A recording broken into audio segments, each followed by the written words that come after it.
Sindh sports board के सहकार सां सखर के जिना म्यूनिसिपल स्टेडियम में सिंध कोरी कोरी वेलफेयर एसोसिएशन सिंध पारां कोरी कोरी रांदि जा मुकाबला कराया विया।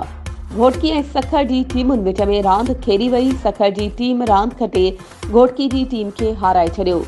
सिंध कोरी कोरी वेलफेयर तरफ़ां ॿिन्ही टीमुनि खे ट्रॉफी कप ऐं कैश प्राइज़ ॾिनो वियो।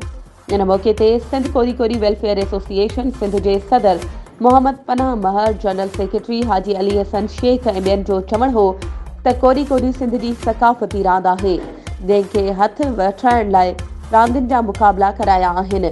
कोरी कोरी रांदि मुक़ाबला कराइण जो मक़सदु नौजवाननि खे क़दीमी रांदि ॾांहुं लाड़ो कराइणु आहे त जीअं ईंदड़ नसल खे सकाफ़ती रांदियुनि बाबति ॼाण मिली सघे।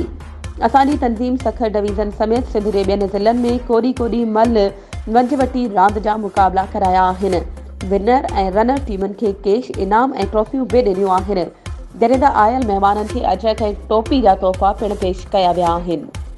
वधीक ख़बरुनि ऐं अपडेट्स जे लाइ असांजे चैनल खे सब्सक्राइब कयो ऐं हा, बेल आइकन खे प्रेस करणु न विसारिजो त जीअं असांजी हर नई अचण वारी वीडियो तव्हां ताईं पहुची सघे।